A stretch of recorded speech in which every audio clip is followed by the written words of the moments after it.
Assalamualaikum warahmatullahi wabarakatuh.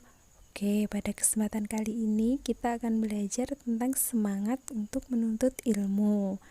Nah, yang pertama yaitu pengertian menuntut ilmu.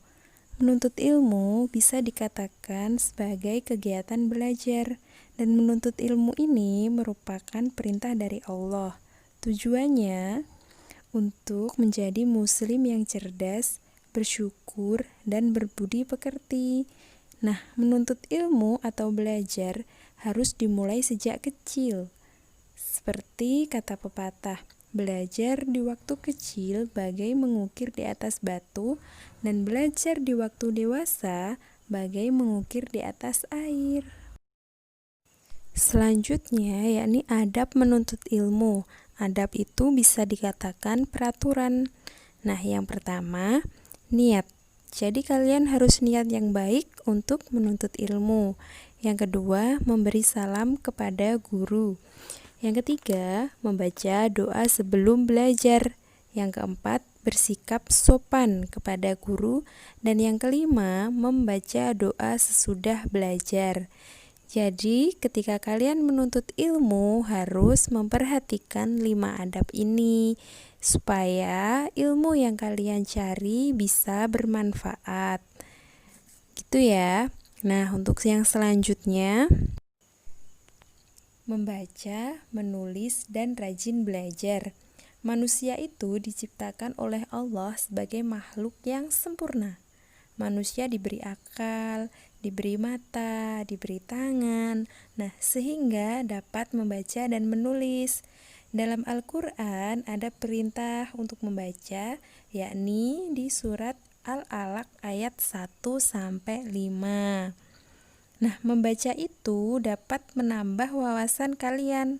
Selain membaca, kalian juga harus bisa menulis. Harus rajin-rajin belajar dengan giat.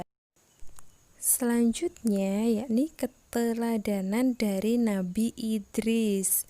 Keteladanan itu bisa dikatakan contoh. Jadi ini contoh dari orang yang rajin belajar. Langsung saja ya. Yang pertama, kisah Nabi Idris. Nabi Idris ini adalah keturunan ke-6 dari Nabi Adam. Ia berasal dari Munaf, yaitu di daerah Mesir. Nama Idris ini berasal dari kata darasa, yang artinya belajar. Allah mengutus Nabi Idris untuk mengajak manusia kembali ke jalan yang benar. Nabi Idris ini menerima wahyu di saat usia yang ke-82 tahun. Beliau merupakan nabi yang pertama yang pandai dalam hal membaca dan menulis dengan pena. Pena itu kalau zaman dulu itu semacam tinta ya.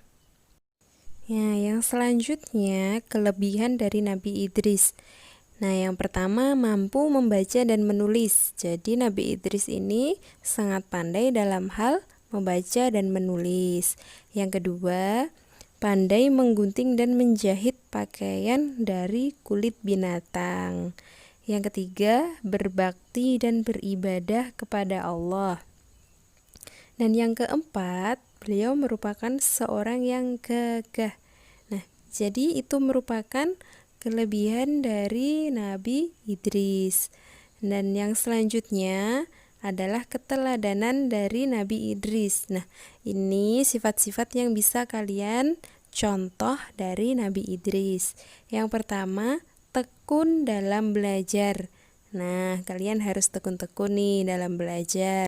Yang kedua, sabar dan soleh. Jika kalian mendapatkan ujian, kalian merasa kesulitan, kalian harus tetap sabar. Dan selanjutnya ada nasihat dari Nabi Idris. Yang pertama, mensyukuri nikmat Allah. Jadi kalian harus tetap bersyukur dengan mengucapkan Alhamdulillah. Yang kedua, melaksanakan perintah Allah. Yang ketiga, menghindari sifat dengki. Dan yang keempat, tidak menumpuk harta. Dan yang kelima, mengisi kehidupan dengan hikmah kebajikan atau kebaikan.